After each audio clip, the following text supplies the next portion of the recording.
Olá, a você que acompanha o Facebook ao vivo aqui do site RD News, o site, o portal de notícias de Mato Grosso.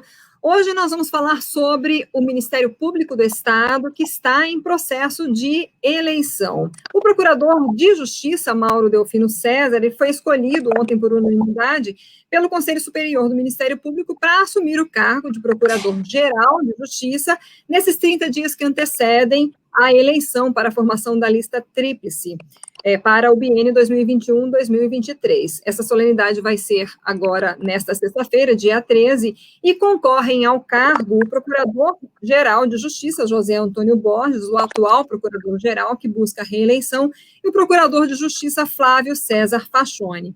Pela primeira vez na história do MPE, essa eleição vai acontecer de forma eletrônica, vai ser nos dias 11 a 14 de dezembro. Bom, diante da importância dessa instituição para a sociedade mato-grossense, é que nós decidimos fazer esse convite aos candidatos ao cargo de Procurador-Geral de Justiça para uma entrevista, um bate-papo aqui pelo RDTV. Hoje o nosso convidado é, portanto, o candidato à reeleição, José Antônio Borges. Obrigada, procurador, por ter aceito o nosso convite para esse bate-papo aqui. Reitero aqui, já até diante do senhor, o nosso convite ao seu concorrente, né, o procurador Flávio Fachoni. Estamos ainda à disposição nesse tempo de campanha, de preparação aí para essas eleições. E, de pronto, eu gostaria que o senhor já falasse para a gente por que o senhor pretende se reeleger, por que o senhor busca a reeleição ao cargo de Procurador-Geral de Justiça. Boa tarde, Lídice, ao RD News, é satisfação ter esse espaço para estarmos aqui, ao mesmo tempo, falando dessa campanha interna do Ministério Público e também do serviço, da importância, como muito bem você falou, sobre o Ministério Público.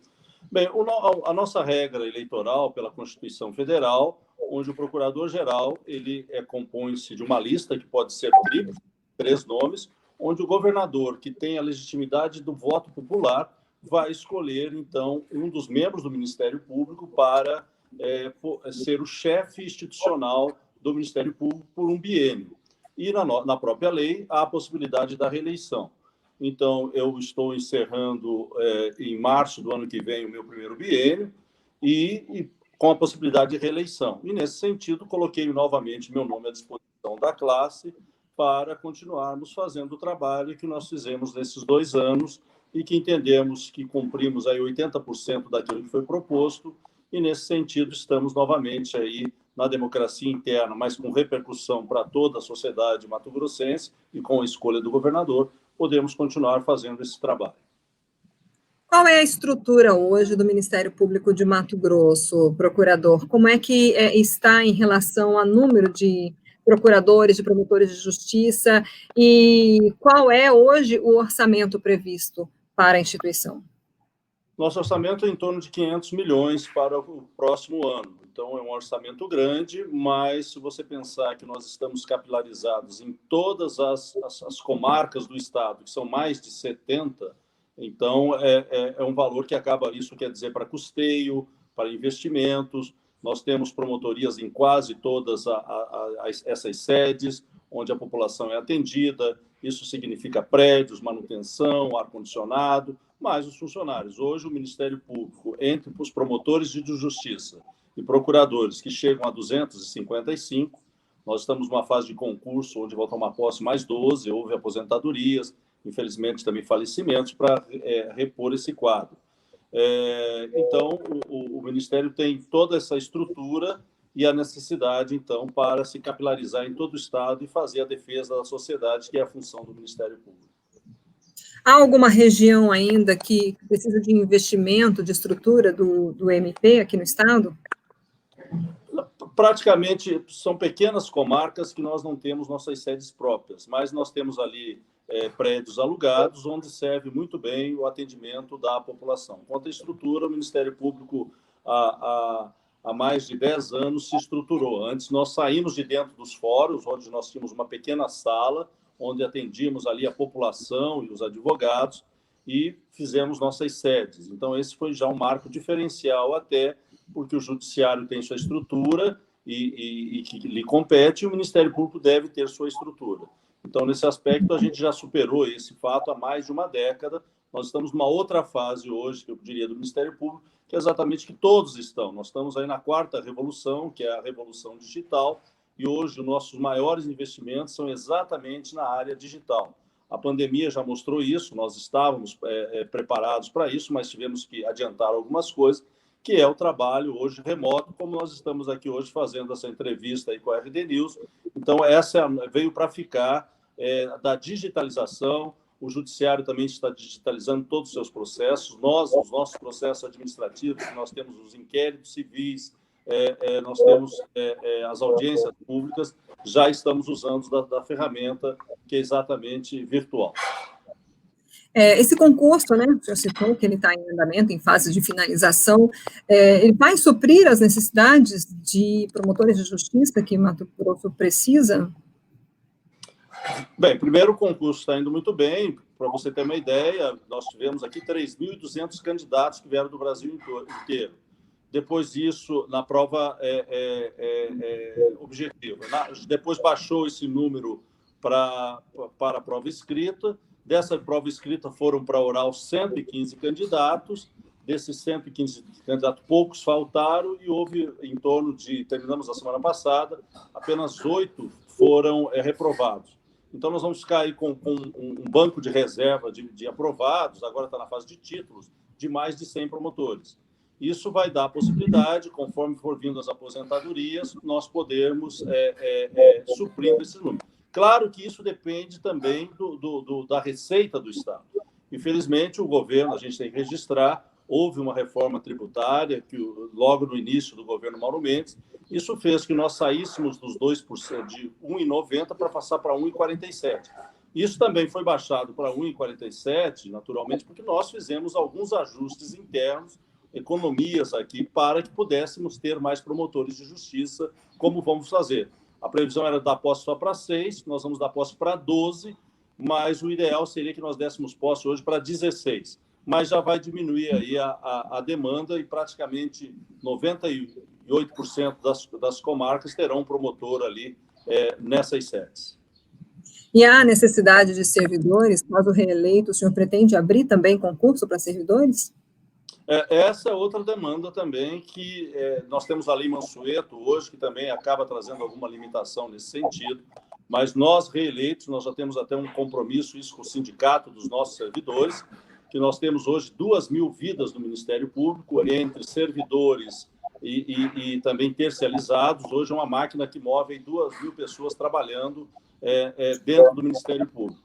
Então, em 2022, nós pretendemos, sim, fazer um concurso para servidores, mas um concurso, inclusive, regionalizado, porque para já não criar expectativas que todos vão ficar na capital. Se o funcionário é para Juína, vai ser em Juína. Colniza vai ser em Colniza. Então, nós queremos fazer concursos regionalizados, onde o cidadão que quer fazer o concurso sabe que, por exemplo, vai ficar no polo de Juína.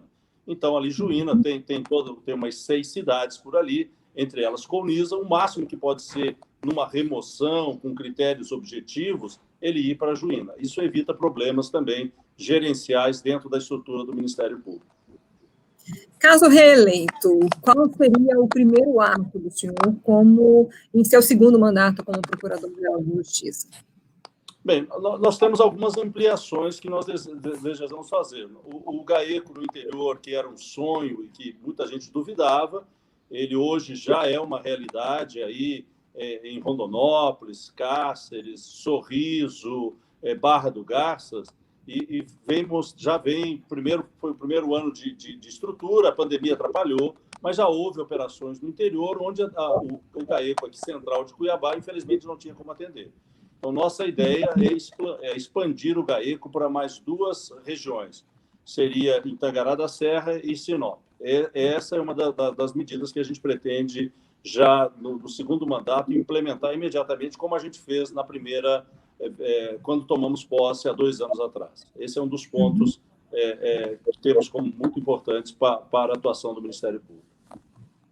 Bom, nós temos aqui 2 perguntas do nosso repórter, Micael, que faz a cobertura da editoria de Poder Judiciário, enfim, dessa área.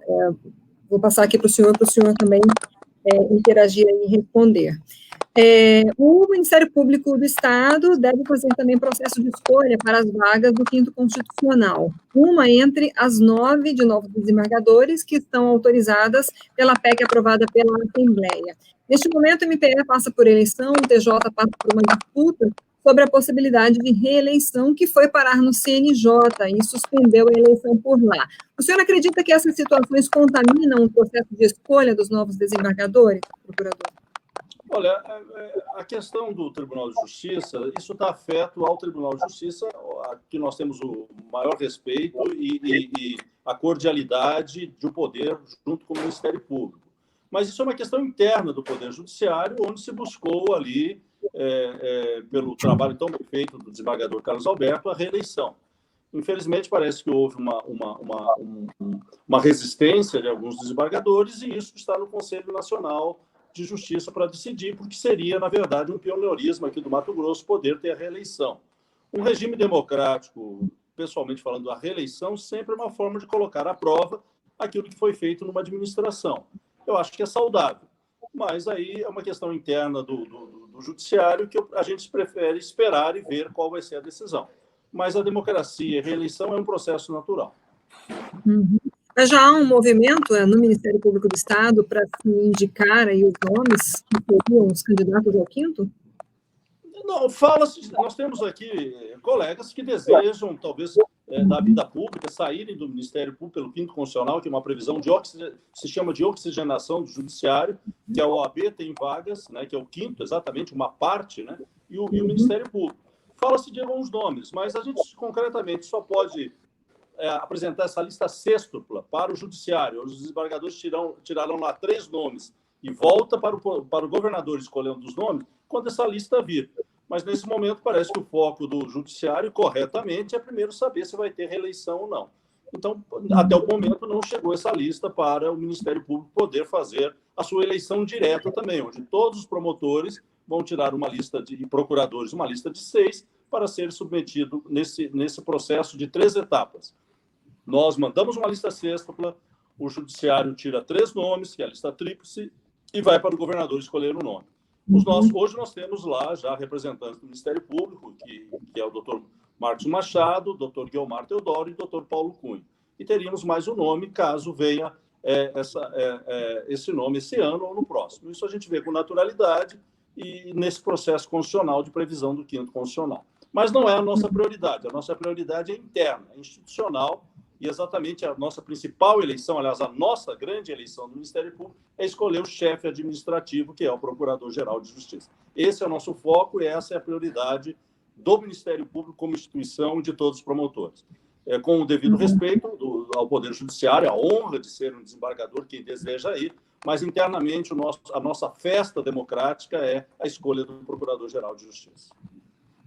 Uma outra questão também enviada pelo nosso repórter, Micael, o governador Mauro Mendes discursou durante a campanha à Prefeitura de Cuiabá recentemente e falou que estava aporrinhando a DEFAC, Delegacia de Fazenda Pública, né, e o Ministério Público para que investiguem supostos desvios. Como o senhor vê esse envolvimento do MPE nos discursos públicos e como tem trabalhado para evitar algum tipo de interferência? Bem, veja bem, a pergunta é interessante. Por que o procurador-geral faz? Eu tenho algumas competências constitucionais, por exemplo, daqueles que têm os atuais prefeitos, né? Prefeitos, se cometerem algum crime, está sobre a responsabilidade do procurador-geral fazer essa denúncia, e, no caso, eu delego pela demanda de trabalho administrativo ao doutor Domingos Sávio. Então, essa é uma das competências nossas, né? Ligada a essa situação. Mas os promotores têm a sua independência e autonomia nas investigações que fazem.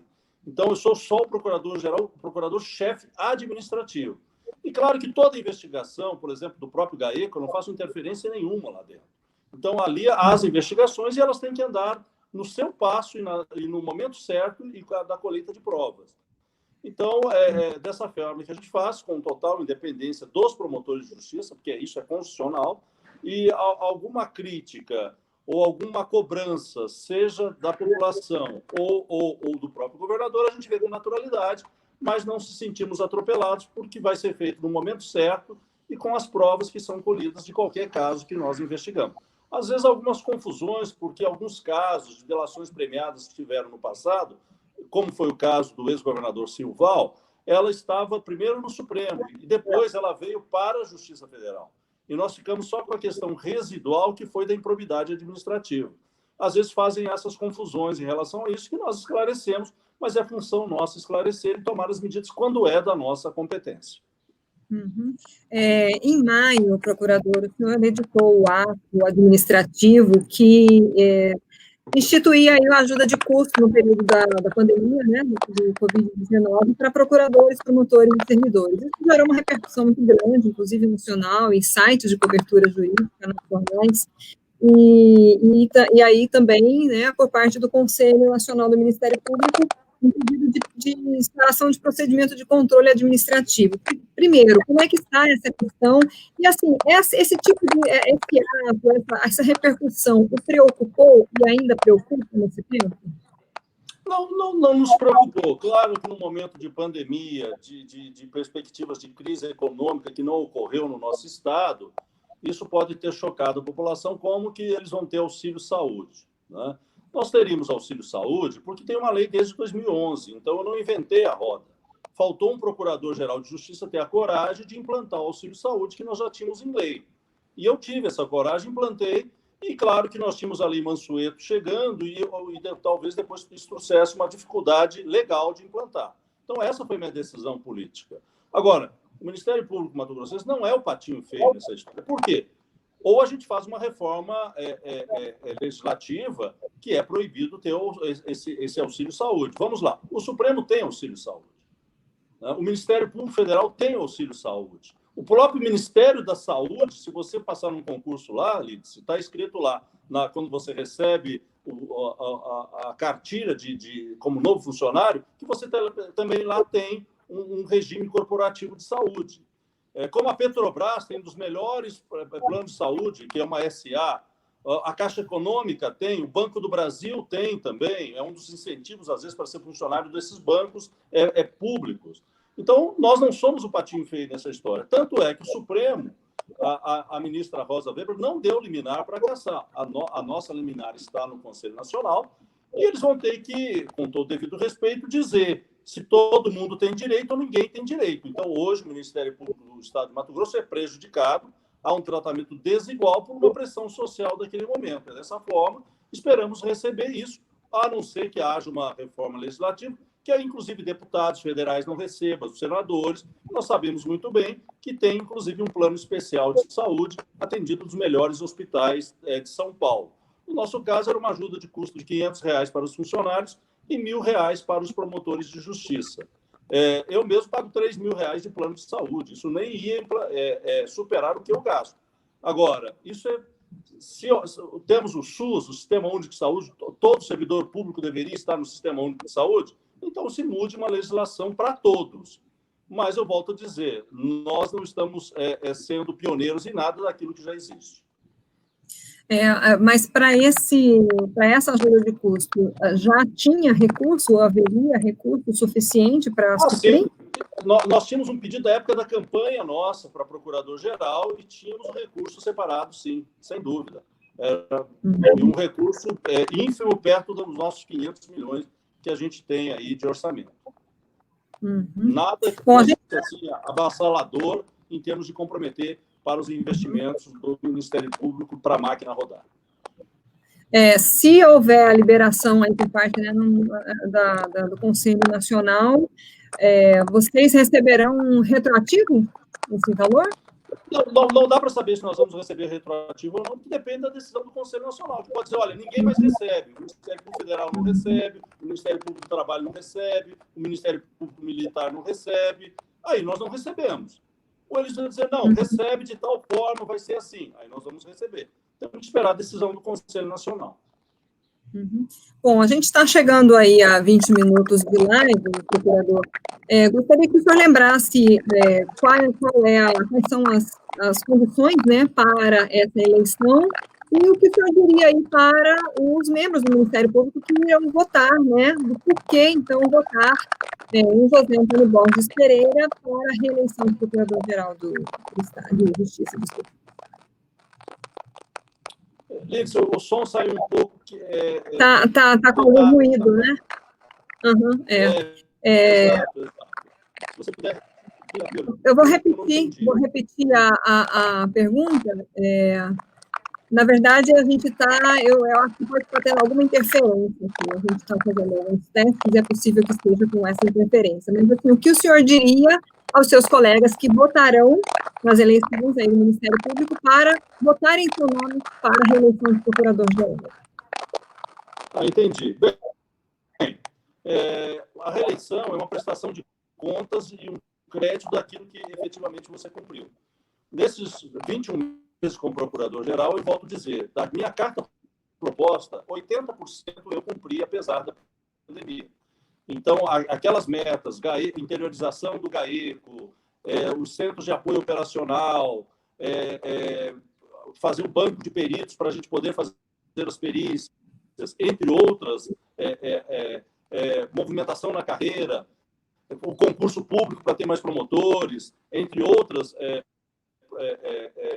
possibilidades que eu tinha na proposta, foram cumpridas. Isso me dá crédito para pedir o voto para a reeleição dos colegas, e a receptividade está sendo muito grande, estamos confiantes na reeleição, pelo trabalho já prestado e pelo histórico de que eu já tinha como presidente da associação.